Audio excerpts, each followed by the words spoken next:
오늘 말씀 제목 함께 따라합시다. 누가 강도 만난 자의 이웃이 되겠느냐? 누가 강도 만난 자의 이웃이 되겠느냐?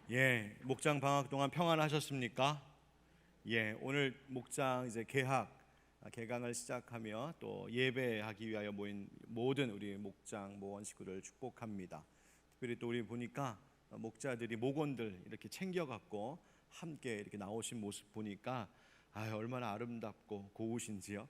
우리 옆에 계신 분들하고 한번 다시 인사합시다. 다시 뵙게 되어 반갑습니다. 시작. 다시 뵙게 되어 반갑습니다. 한 번 더 인사할까요? 예수님 사랑으로 사랑합니다. 여러분, 제가 질문하겠습니다. 사랑은 감정일까요? 기술일까요? 어려워라. 뭐라고 대답할, 무슨 답을 원하실까? 그런 눈빛인데요. 두 가지 다 요소가 있겠죠, 그렇죠? 사랑은 감정이라고 하면 그것은 자연스럽게 마음에서 일어나는 것이기도 하고 즐겁고 나를 행복하게 하는 어떤 것, 그런 것에 중점을 두며 생각할 때에 사랑은 감정이다라고 말할 수 있겠죠. 그런데 사랑은 기술이라고 하면, 여러분, 기술이라고 하는 것은 그것에 대한 지식이 있어야 하는 것이요, 또 그것대로 잘 할 수 있도록 숙련되게, 그렇게 익숙하게 될 때까지 연습하고 노력함이 또 필요한 것이죠. 에리히 프롬의 사랑의 기술이라고 하는 진짜 유명한 책이 하나 있습니다. 우리말로 사랑의 기술이라고 번역됐는데 본 제목은 The Art of Loving, 사랑의 예술, 이렇게 얘기할 수 있겠는데, 이 아트라고 하는 말 속에는 기술이라고 하는 의미가 같이 들어있거든요. 이 책은 1956년에 나온 굉장히 오래된 책인데요, 전 세계적으로 유명한 책, 스테디셀러이고요, 현대의 고전이라고 할 만한 책 가운데 하나입니다. 이 책은 독일의 정신분석학자이고 사회철학자인 에리히 프롬이 사랑이 도대체 뭔가라고 하는 너무나 단순하지만 너무나 심도 깊은 그런 질문에 대하여 묻고 답을 찾아가는 책입니다. 이 책의 첫머리에서 바로 이 문제를 다루고 있어요. 제가 처음 물어본 질문입니다. 사랑은 감정일까 기술일까? 많은 현대인들은 사랑이 그저 어떤 즐거운 감정이라고 생각하는 것에 머물러 있다는 겁니다. 그래서 사랑하게 된다라고 하는 것은 어떤 우연한 기회가 발생하고 또 상황이 그렇게 적절히 이루어지는 행운만 있으면 누구나 겪을 수 있는, 누구나 누릴 수 있는 즐거운 감정, 그 사랑이라고 여긴다는 거예요. 그래서 사람들은 그런 즐겁고 행복한 감정의 사랑을 갈망하고 그런 사랑 이야기를 그리고 있는 영화나 노래를 좋아합니다. 요즘 가끔 제가 우리 아이들, 특히 막내가 벌써 초등학교 6학년이 되고 이제 곧 중학생이 되는데, 이 막내는 늘 막내로 보여요, 애같이. 근데 요즘에 얘가 팝송에 빠져 있거든요. 그래서 저랑 차 타고 아빠 이 팝송 알아? 저 노래 알아? 그러면서 막 중얼거려요. 제가 알 턱이 있겠어요, 요즘 애들 부르는 걸요. 그런데 그게 무슨 노래냐 하고서 이렇게 가사 좀 얘기해 달라고 하면 죄다 사랑 노래예요. 사랑 노래. 그것도 좀 정상적인 사랑이라기보다는 하여튼 좀 이상해. 그 얘기 한참 어쨌든 걔네들 관심이니까 그런 얘기 저런 얘기 하다 보면 제가 속으로만 그럽니다. 네가 사랑을 알아? 그런 마음도 들 때가 있습니다. 아무튼 사랑 참 좋아하죠. 그런데 이 사랑이라고 하는 것은 감정만이 아니라 아트다, 즉 사랑이란 또한 기술이라고 하는 점을 많은 사람들이 간과하며 산다는 겁니다.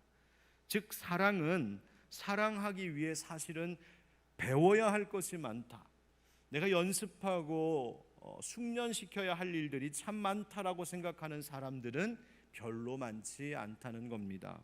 그래서 이런 문제점들이 있음을 지적하고 있는데요, 첫 번째는 뭐냐면, 사랑하는 나의 능력을 키우기보다는 사람들이 자꾸 내가 사랑받을 만한 조건이 되고 있는가, 내가 그 조건을 더 갈구하는 실수를 한다는 것이죠.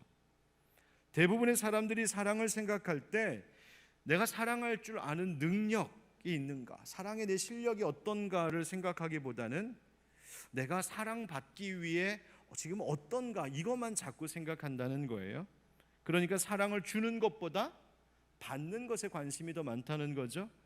즉 내가 어떤 대상을 내가 정말 잘 사랑하고 있는가, 내가 정말 잘 사랑하며 살고 있는가를 생각하는 것보다는 내가 어떻게 하면 다른 사람들에게 더 사랑받을 수 있을까, 여기에 더 큰 관심이 있는 것이죠.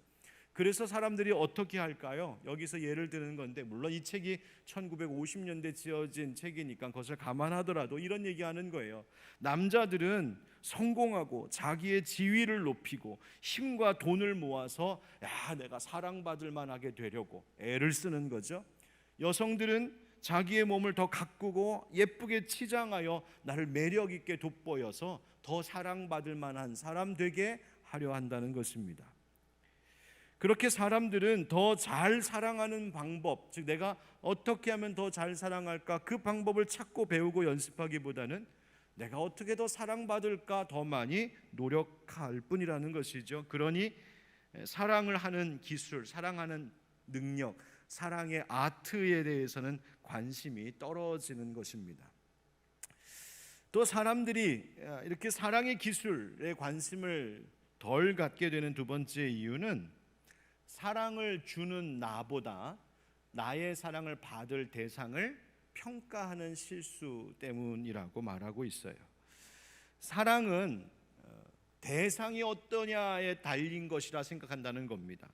즉 이렇게 말하는 거죠. 뭐 사랑, 그거 뭐 어려워? 사랑 다 할 수 있지. 나도 사랑할 수 있지. 나도 사랑하고 싶고. 그런데 내 사랑을 받을 만한 사람이 없어. 그렇게 생각한다는 것이죠.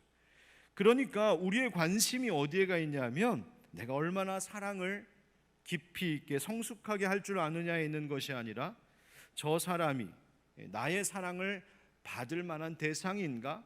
저 사람이 내 사랑을 받을 만한 가치가 있는가? 그런 매력이 있고 그런 중요도가 있는 사람인가에 우린 더 관심을 갖고 있다는 겁니다. 그래서 사랑하는 올바른 방법을 배워가는 것보다 내가 더 성숙하고 고상한 사랑을 할 줄 아는 나 자신이 되려 하기보다는 그저 상대방이, 그 대상이 지금 어떤가 자꾸 주목하고 그거 평가하고 판단한다는 것이죠. 또 하나의 이유가 있습니다. 실수가 있습니다. 그것이 뭐냐면 사랑을 거저주는 것이 아니라 일종의 무엇으로? 거래로 생각하는 실수입니다. 그러니까 사랑을 거래의 관념으로 생각하는 거예요. 마치 마트에 가서 쭉 진열되어 있는 물건을 보면서 혹은 인터넷 쇼핑몰 검색하다가 광고로 뜨는 그런 상품들을 보면서 내가 과연 내 주머니 속에 있는 이 값을 지불하고 내가 취할 만한 것인가 하고 생각하는 것처럼 사랑을 그렇게 생각한다는 것이죠. 거기에는 어떤 동기가 작용하고 있는 겁니까? 거기에는 사랑의 대상을 내가 소유해야 된다라는 말이 생각이 있는 거죠. 소유해야 되고 또 내가 이만큼 어떤 값을 지불했다면 그 어떤 물건도 나에게, 그 대상도 나에게 그만큼의 어떤 가치를 제공해 줄 수 있어야 되는 것이죠. 만약 내가 지불한 만큼 그 내가 소유한 것에 그 어떤 대가가 내게 돌아오지 않으면 이건 잘못된 거래다 이렇게 생각하는 거죠. 그래서 실망하고 손해봤다 생각하고 억울하다 생각하고 물러달라 하는 거죠. 그러니까 배달의 민족에서 음식 비싼 돈 주고 시켰는데 와서 도착해 보니 영 내키지 않으면 어떻게 해요?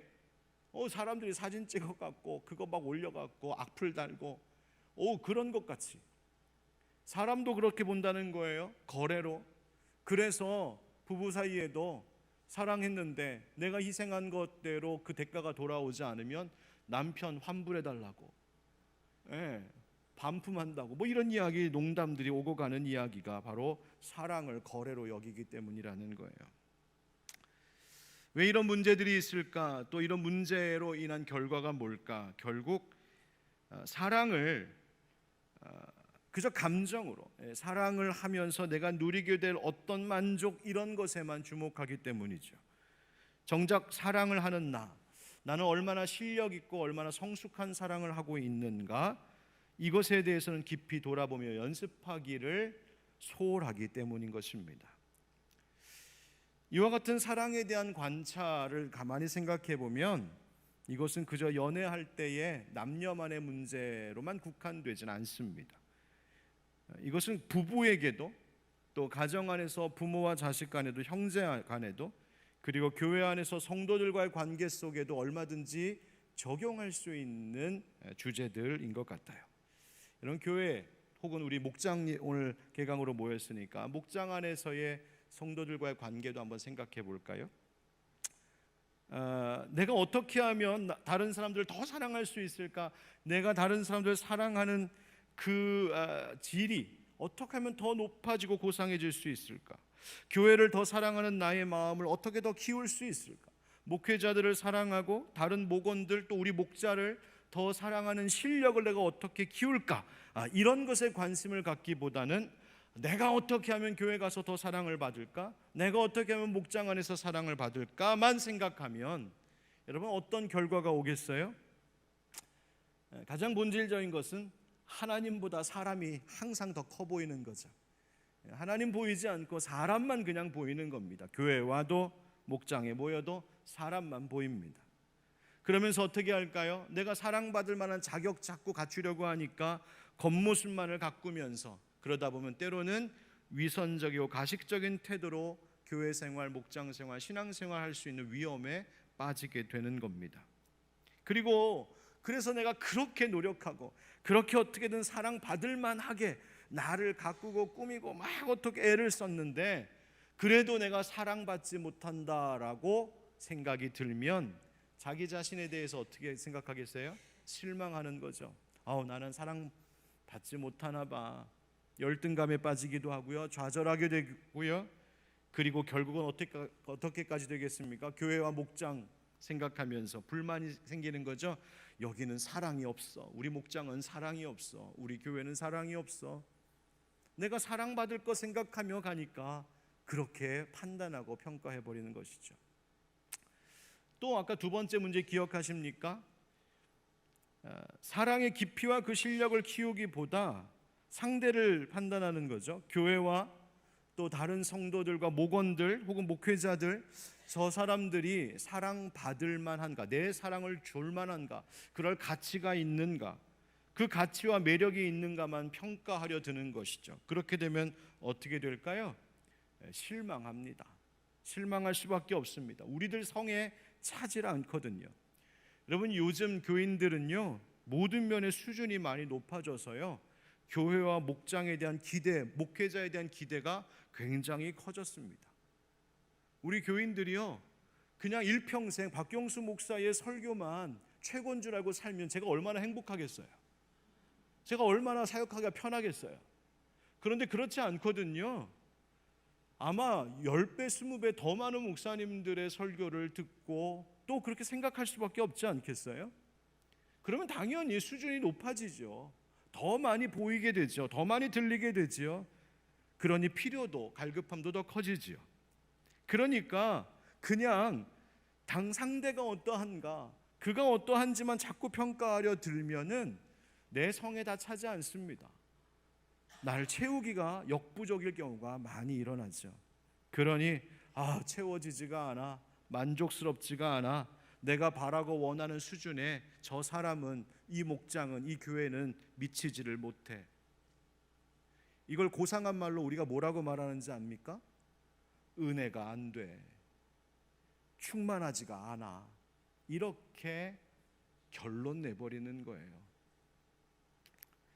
또 세 번째 문제를 여러분 기억하십니까? 사랑을 거래로 생각하는 것. 교회와 성도들을 사랑하는 것을 거래로 생각하면 어떤 결과가 나올까요? 내가 이만큼 섬기고 봉사했는데 나한테 돌아오는 게 뭐야? 내가 이처럼 교회를 위해 바치고 헌신했는데, 내가 우리 목장 목원들을 위해서 내가 목자 하기 싫은 거 우리 교구 목사님이 그렇게 하라고 그래갖고 하면서 시작했는데, 내가 목장과 목원들을 위해서 얼마나 애썼는데 결국 나한테 돌아오는 건 아무것도 없잖아. 아무도 알아주지 않고. 그렇다고 열심히 섬겼는데 섬긴 만큼 우리의 가정이나 우리 남편의 직장에 복이 오는 것 같지도 않고, 뭐 좋은 일도 없고. 여러분, 결국 그러다 보면 시험 들게 되고요, 어떻게 합니까? 난 더 이상 사랑 안 해. 무슨 대중가요 가사처럼 난 더 이상 사랑 안 해. 그리고는 교회 목장 성도들 목회자들에 대하여 요즘 말로 손절해버리는 거죠. 관심을 끊어버리는 것이고 더 함께하려 하지 않는 것이죠. 여러분, 왜 이런 일들이 일어나는 것일까? 그 원인, 아까 그 책에서 이야기한 것과 연결지어 생각해 보면 결국 우리가 교회와 우리 성도들을 사랑하는 방법을 배우고 훈련해 가야 하는 일종의 사랑의 기술 혹은 사랑의 능력, 사랑의 실력을 키워가려고 하는 것은 생각하지 않고 사랑을 그저 내 감정놀이, 사랑을 내가 받을 만한 자격이 있는가에 대한 관심, 사랑에 대한 대가를 기대하는 것, 사랑을 거래로 보는 것, 그런 관점으로부터 오는 실수에서 비롯되는 것이라고 생각이 듭니다. 그렇다면 사랑하는 이의 그 모델, 우리의 롤 모델이 되시는 예수님께서는 우리에게 어떤 사랑의 기술을 가르쳐 주셨을까? 바로 오늘 본문 속에서 한번 생각해 보려는 겁니다. 어느 날 한 율법학자가 예수님께 물어왔어요. 예수님을 테스트하기 위한 질문이었습니다. 예수님, 선생님, 내가 뭘 해야 영생을 얻을 수 있겠습니까? 그러자 예수님 뭐라고 하셨냐면, 율법에는 뭐라고 기록되었느냐? 너는 어떻게 읽느냐? 이렇게 다시 되물으십니다. 그러자 이 율법학자가 대답하기를, 내 율법에는요, 마음을 다하고 목숨을 다하고 힘을 다하고 뜻을 다하여 주 너의 하나님을 사랑하고 또한 네 이웃을 네 자신같이 사랑하라 하셨던데요. 그러자 예수님께서 28절과 같이 대답하시는 것입니다. 예수께서 이르시되 네 대답이 옳도다. 이를 행하라. 그러면 살리라 하시니. 아멘. 여러분, 이 예수님과 율법학자의 대화에서 흥미로운 것이 뭐냐면, 율법학자는 처음에 뭐라고 물었냐면, 선생님, 영생을 어떻게 하면 얻습니까? 라고, 즉 얻을 것을 위해서 질문하였는데, 그러니까 죽어 천국 가기 위하려면 어떻게 해야 됩니까? 얻을 것 위해서 물었는데 예수님의 대답은 그것이 아니라 여기 이 땅에서 살 수 있는 길을 가르쳐 주고 계십니다. 그렇게 행하면 살리라. 그 살다가 여기서 살아가는 것입니다. 즉 율법학자는 이 땅에서 행하는 그 어떤 자기의 행위와 일들이 나중에 영생을 취득하기 위한, 소위 자격을 취득하기 위한 과정, 내가 이 땅에 살아가는 것을 천국 들어갈 성적 따는 것쯤으로 생각하고 있는 것인데, 그러니까 율법대로 살아간다는 것, 하나님 말씀대로 산다는 것은 나중에 내가 어떤 대가를 얻기 위한 희생으로 내가 지금 이 세상을 살아가고 그 안에 하나님 사랑, 이웃 사랑도 들어있다고 여기고 있는 겁니다. 그러나 예수님은 율법학자의 그 대답이 옳다, 즉 그 말씀 그대로 말했으니까요, 옳다 인정하시면서도 너 그러면 그렇게 행하라, 그러면 살리라 라고 대답하셨거든요. 즉 말씀대로 그렇게 살면, 하나님 사랑, 이웃 사랑을 행하면서 살면 뭘 말씀하셨냐? 네가 사는 것이 진짜 삶다운 삶이 될 것이다 말씀하고 계세요. 이 땅에서 살아가는 것 자체가 그냥 나중에 천국 가기 위하여서 자격 취득하는 과정이 아니라 이 땅에서의 살아가는 삶 그 자체가 천국의 영생을 끌어와서 살아가고 있는, 누리면서 살아가는 너의 삶이 삶다운 것 되게 하겠다라고 말씀하고 계신 거예요. 그때 율법학자가 그래서 다시 묻죠.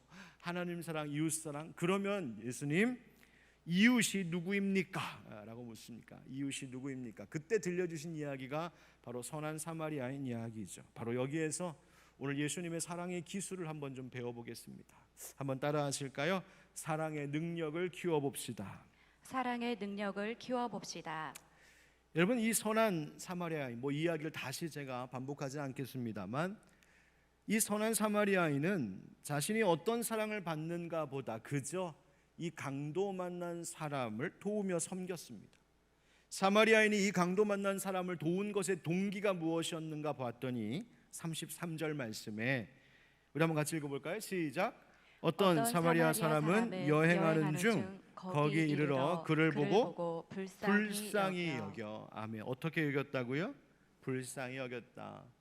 여러분, 여기서 불쌍히 여기는 마음이라고 하는 것의 의미가 뭐냐면, 누군가의 그 절실하고 절박한 필요에 대하여 그것을 알고 그것을 어떻게든 내가 좀 채워줘야겠다라고 하는 그 마음, 내가 그 필요, 구멍난 필요에 나의 것으로 그것을 부어 채워야겠다라고 하는 마음을 갖는 것이 여기 성경에서 말하고 있는 불쌍히 여겼다라고 하는 마음이에요. 즉 그 필요와 절박함을 공감하고 그것을 채우고자 하는 마음이 있었다는 거예요. 이 사마리아 사람에게 그런 마음이 어떻게 생겼을까? 평소에 한 번도 남 불쌍히 여길 줄 모르고 남 도울 줄 몰랐던 사람이 갑자기 오늘 그날따라 갑자기 기분이 좋아서, 날씨가 좋아서, 뭔가 좀 새로워지고 싶어서 그날따라 그 강도 만난 사람을 그렇게 도왔을까요? 그런 마음이 들었던 것일까요? 저는 아니라고 생각합니다. 모르긴 몰라도 그는 평소에도 아마 누군가를 살피고 돕고자 하는 성품의 사람이 아니었겠어요?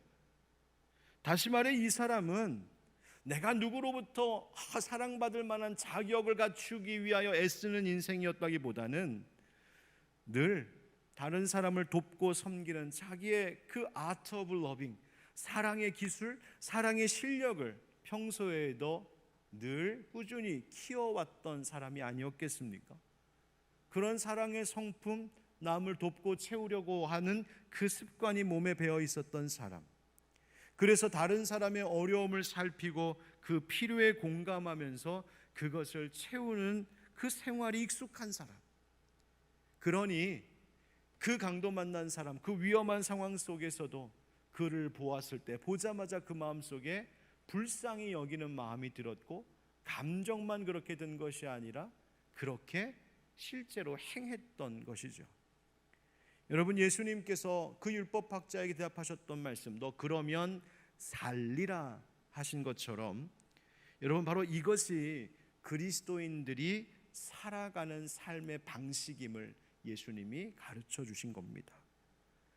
그래서 이 사마리아인에게 누군가를 불쌍히 여기고 그의 필요를 남몰라 하지 않고 내가 채워야 할 빈 구멍이라고 여기며 돕고 섬기고 나의 마음과 삶을 부어주는 것, 바로 그 실력, 그 사랑의 능력을 키우는 것, 거기에 관심과 노력을 기울이며 살아가는 것이 바로 예수 그리스도를 따르는 제자들의 삶의 방식이라고 말씀해 주고 계십니다. 사랑하는 성도 여러분, 우리 함께 가정에서 또 교회에서 목장 안에서 바로 우리 안에 누군가를 불쌍히 여기고 사랑하는 실력을 키우는 것에, 내가 사랑받을 조건을 얼마나 더 갖출 것이냐가 아니라 내가 얼마나 다른 사람들을 조건 없이 사랑할 수 있느냐에 더 관심을 갖고 그것을 위해 노력하는 이 하반기가 되기를 주님 이름으로 축복합니다. 두 번째 따라 합시다. 사랑의 대상을 가리지 맙시다. 사랑의 대상을 가리지 맙시다. 여러분, 당시에 사마리아인이 유대인을 돕는다라고 하는 것은 사실 시대적 상황 속에서 그들의 정서 안에서 상상하기 어려운 일이었습니다. 여러분 아시다시피 유대인들은 사마리아인들을 경멸했습니다. 그들이 종교적으로 부정한 사람들이라고 취급했습니다. 그들 사이의 감정의 골이 얼마나 깊었는지 살짝 엿볼 수 있는 것이 사실 이 누가복음 9장 10장 앞에 9장에 잠깐 나오는데요.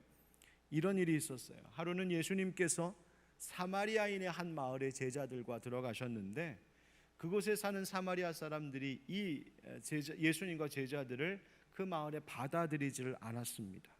아마 그런 마음이었겠죠. 웬 유대인들이 우리 마을에 와? 어떻게 우리를 그렇게 경멸하고 조롱하는 저 유대인들이 어떻게 우리 마을에 들어와? 라고 하며 아마 거부했던 것 같습니다. 바로 그때 예수님의 제자 야고보와 요한이 예수님께 뭐라고 물었냐면, 주여, 우리가 불을 명하여 하늘로부터 내려 저들을 멸하라 하면 어떻겠습니까? 이게 말이 좀 점잖게 들려서 그렇지 사실은 한판 붙을까요? 그 얘기입니다. 한번 싹 쓸어버릴까요? 패싸움이 일어날 판이죠. 서로 죽이겠다 달려드는 겁니다. 여러분, 그들의 감정이 그런 것이었어요. 그냥 확 없애버릴까요? 그냥 끝장내버릴까요? 바로 그때 예수님께서 이 제자들을 꾸짖으셨습니다. 그리고 돌아가셨어요. 이런 일이 있은 후에 아마 예수님은 의도적으로 오늘 이 이야기, 이 사마리아인의 이야기를, 강도 만난 사람의 이야기를 들려주면서 강도 만난 자를 도운 그 주인공, 그를 사마리아인으로 등장시키시고 계십니다.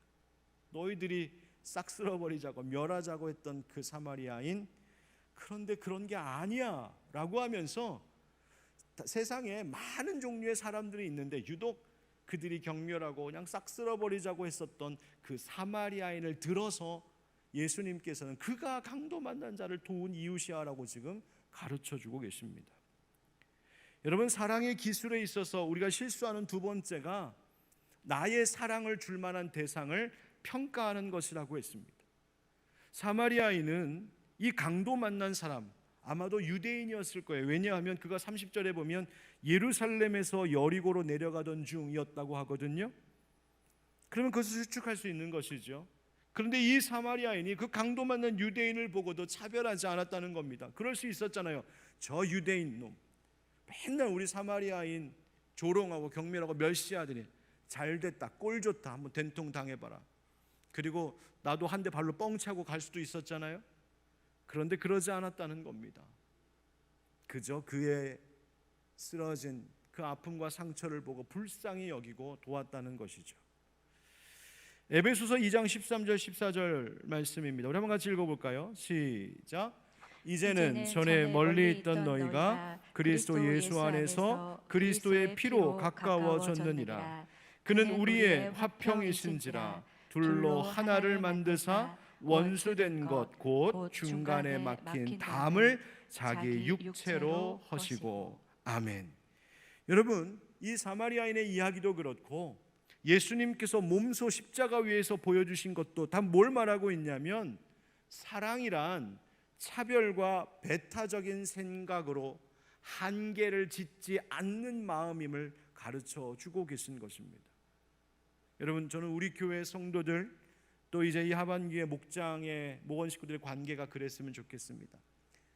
사람들을 볼 때, 목원들을 볼 때 저 사람이 내 사랑을 줄 만한가? 내 사랑을 받을 만한 그런 가치와 매력과 중요도가 있는가? 여러분, 그거 자꾸 따져 묻지 마시고 그것 가지고 배타적으로 차별하고 선 긋지 마시고 그저 사마리아인이 다른 어떤 이유도 아닌 그가 불쌍히 여겨지는 그 마음 가지고 자신의 것을 드려 그를 돕고 살린 것처럼 그렇게 우리 교회 성도들, 우리 모든 목장 식구들도 그렇게 가리지 않고 그 대상을 사랑해 줄 수 있는 그런 깊은 성숙한 사랑의 사람들 되기를 주님 이름으로 축원드립니다.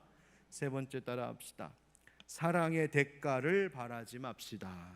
사랑의 대가를 바라지 맙시다. 이 사랑의 기술에 있어서 세 번째 실수가 뭐였냐면 사랑을 그냥 거저주는 것이 아니라 일종의 거래로 생각하는 것, 그게 우리의 잘못이라고 했었죠. 사마리아인 그러지 않았습니다. 사마리아인은 대가를 바라지 않고 오히려 그 값을 그저 치를 뿐이었어요. 34절 35절 말씀을 한번 읽어보면 가까이 가서 기름과 포도주를 그 상처에 붓고 싸매고 자기 짐승에 태워 주막으로 데리고 가서 돌보아 주니라. 그 이튿날 그가 주막 주인에게 데나리온 둘을 내어주며 이르되 이 사람을 돌보아 주라. 비용이 더 들면 내가 돌아올 때에 갚으리라 하였으니. 아멘. 여러분, 그가 행한 행동들을 하나하나씩 좀 뜯어 살펴보면 이렇지 않습니까? 기름과 포도주를 상처에 부었다. 아마 긴 여정 중에 이 사마리아인 자신도 자기를 위해서 아껴두었었던 그 값비싼 기름과 포도주였을 겁니다. 자기에게 필요했던 것, 그런데 그것을 그냥 부어주었다는 거예요. 내가 몇 방울 떨어뜨려 줄 테니까 너 얼마 내라, 그런 거 없었습니다. 그냥 부어주었습니다. 상처에 붓고 다니 싸매였다고 하죠. 여러분, 싸매다 그러면 좀 상상이 드는 게 있지 않습니까? 뭐 영화나 드라마에서도 보면은 누가 부상당했을 때 이렇게 싸매 줄 때 그 싸매 주는 천을 어디서 구하던가요? 그 환자, 그 상처 받은 사람 옷 막 찢어서요? 아니요, 멋지잖아요. 자기 옷을 쫙 찢어갖고, 그렇죠? 자기 옷을 확 찢어갖고 쫙. 어쩌면 이 사람도 자기의 소중한 그 옷도 여벌도 없었을 그 소중한 자기의 옷자락 한 끝을 찢어서 이 사람을 싸매어 주지 않았을까요? 자기 짐승에 태워 주막으로 데리고 갔답니다. 그 짐승 원래 누가 타려고 가져온 거예요? 자기 타려고. 어쩌면 자기가 너무 오래 타면 이 짐승이 너무 피곤할까 봐 그때는 그 짐승의 그 체력을 좀 아껴주느라고 혹시 끌고 그냥 내려서 걸어왔을지도 몰라요. 그렇게 중요한 짐승인데 자기 태울 그 자리에 그 사람을 태웠습니다. 그리고 자기는 걸어갔다는 거예요. 자기의 체력과 에너지를 그에게 부어주었어요. 주막으로 데리고 가서 돌보아 주었답니다. 그냥 데리고 가주는 것만도 귀한데 가서 돌보아 주었어요. 자기의 시간을 그에게 드렸습니다. 더 놀라운 건 35절에 그 이튿날, 그러니까 그날 돌봐주고 자기 갈 길 간 게 아니라 하루를 같이 묵고 그 다음 날까지 그를 돌봤다는 거예요. 하루만의 시간이 아니라 이틀의 시간을 그를 위하여 허비하듯 드렸습니다. 이틀뿐만이 아니라 그 다음 데나리온 둘을 내어줍니다. 여러분, 데나리온 둘이라고 하는 비용은 당시에 이틀 품삯 가치입니다. 그러니까 이 사람이 이틀 열심히 일해야 벌 돈을 그에게 다 줬다. 이틀치의 시간, 이틀치의 값을 그에게 치른 것입니다. 그것뿐이 아니에요. 그 다음 뭐라고 되어 있습니까? 비용이 더 들면 내가 돌아올 때에 갚겠습니다. 자기의 미래, 자기의 내일, 자기의 앞으로의 장래의 시간, 자기도 아직 소유하지 못한 것, 어쩌면 그 미래까지도, 그 미래적인 가치까지도 그에게 부어주고 약속하고 있는 것이죠. 그리고 대가를 요구하는 모습을 찾아볼 수 없습니다. 여러분, 이것이 바로 예수님께서 우리에게 가르쳐 주신 사랑의 기술입니다. 이 본문에서 예수님이 다시 율법학자에게 묻거든요. 네 생각에는 이 세 사람 중에 누가 강도 만난 자의 이웃이 되겠느냐? 뭐라고 대답합니까? 이렇게 대답할 수 있었잖아요. 사마리아 사람이요. 그죠? 그런데 그렇게 대답하지 않았어요. 뭐라고 대답합니까? 자비를 베푼 자니이다. 여러분, 성경이 이렇게 말하고 있는 이유가 느껴지십니까? 즉 그가 사마리아 출신이라든지 그와 같은 어떤 외적인 것으로 그 사람이 평가되는 것이 아니라 자비를 베푸는 자, 즉 그가 얼만큼의 사랑의 기술과 능력을 가진 자인가, 그것이 그 사람 그 인생의 가치를 결정지어주고 있다는 거예요. 그냥 사마리아인이라서 그가 그렇게 베풀었던 것이 아니라 그가 자비를 베푸는 사랑의 사람이었기 때문에 그랬던 것입니다. 예수님 끝으로 하신 말씀이 뭐였을까요? 한번 따라합시다. 가서 너도 이와 같이 하라. 바로 이것이었죠. 여러분, 이 이야기의 시작과 이 본문 말씀, 이 이야기의 시작과 끝을 보면 이렇습니다. 율법학자가 처음 예수님께 물었던 건 뭐냐면, 예수님 누가 이웃입니까? 라고 물었어요. 그러니까 율법학자의 관심은 뭐였냐면 이웃의 사전적 정의를 묻고 있어요. 이웃이 누구입니까? 그런데 예수님께서 이 이야기의 끝에서 하시는 말씀은 뭐냐면 네가 이웃이 되라, 그겁니다. 이웃의 정의가 중요한 것이 아니라 이웃으로 사는 너의 삶이 요구된다라고 말씀하고 계신 것이죠. 여러분, 우리가 이웃이 누구인지를 아는 것보다 더 중요한 것은 내가 이웃이 되는 것입니다. 누가 저 사람이 이웃일까? 야, 저 사람의 이웃은 누가 될까? 저 사람은 나의 이웃이 될 만할까? 누가 저 사람을 옆에서 도와줄 만할까? 뭐 이런 거 생각할 것이 아니라 내가 그의 이웃이 되고 내가 가서 그를 도우라고 오늘 말씀하시는 것이죠. 여러분, 사마리아인과 비교되어서 먼저 나왔던 두 사람의 신분은 무엇이었습니까? 한 사람은 처음 들어보신 이야기예요. 아니죠. 한 사람은 뭐예요? 제사장이었고요. 또 한 사람은 레위인이었어요. 여러분, 그게 뭘 말하는 겁니까? 제사장, 제사를 관장하는 종교 지도자이죠. 레위인, 그도 율법을 가르치기도 하고 종교적 직무를 담당하는 사람인데, 그런데 그들보다 예수님이 지금 사마리아인을 이렇게 높여주고 계시잖아요. 뭘 말하는 겁니까? 우리가 종교 생활 또 혹은 종교적인 의식 혹은 어떤 내가 교회에서의 종교적인 직무, 그거보다 더 중요한 것은 다른 사람의 그 필요를 공감하고 그 필요를 채우는 이웃이 되는 게 더 중요하다는 거예요. 여러분, 여기에 우리 목자 부목자들 많이 계실 텐데요. 이번 하반기에 목장 이끌어 가시면서 내가 목자로서 잘하고 있나? 내가 일 잘하고 있나? 내가 목자로서 뭘 해야 될까? 나는 어떤 목자로 지금 평가받고 있을까? 내가 목자로 인정받고 있을까? 여러분, 그거 먼저 생각하지 마시고요.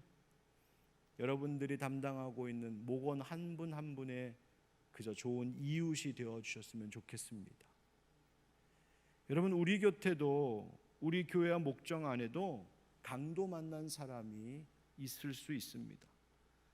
이 강도 만난 사람에 대해 성경이 뭐라고 묘사했냐면 예루살렘에서 여리고로 내려가던 중 뭔가 인생에 가야 할 계획이 있고 일정이 있고 자기 시간표가 있는 사람이었어요. 그런데 뜻밖의 일로 그것이 무너졌어요. 실패했어요. 여러분, 우리 주변에도 다 인생의 계획 가지고 살고 있거든요. 열심히 발걸음 옮기며 달려가고 있는 우리 목원들이거든요. 그런데 때로는 전혀 생각지 못했던 어떤 일로 인하여서 그의 인생의 발걸음이 멈출 수밖에 없고 계획이 실패하고 그 자리에 주저앉아 쓰러져 있을 수밖에 없는 우리 목원들이 있을 수 있어요. 여러분, 또 이 사람은 강도에게 모든 소유를 빼앗겼다고 하잖아요. 우리 목원 중에도 필요를 잃고 또 그 필요가 부족한 사람들이 있을 수 있어요. 또 이 강도 만난 사람 옷을 벗김당했다고 했죠. 우리 목원 중에도 인생의 수치를 겪고 있는 사람도 있을 수 있어요. 또 이 강도 만난 사람, 강도가 때렸다고 되어 있잖아요. 상처투성이, 피투성이. 여러분, 우리 목원 중에도 피 흘리며 마음에 상처 입고 있는 사람이 있을 수 있어요. 이 사람이 거의 죽은 것 같다고 되어 있습니다. 여러분, 우리 목원, 우리 교인 중에도 영적인 상처, 영적인 침체로 마치 죽은 것 같이 지금 견뎌내고 있는 사람들, 삶의 소망도 갖지 못하고 차라리 이렇게 사느니 죽는 게 낫지라는 생각이 불쑥불쑥 올라오는 사람들도 있을 수 있어요. 그리고 그 강도 만난 사람 성경에 보니까 버리고 갔다 이렇게 되어 있죠. 여러분, 혹시 목장 식구들 중에 버림받은 분은 없으십니까? 사람들에게 외면당하고 그래서 외로워하는 사람 혹시 있지 않을까요?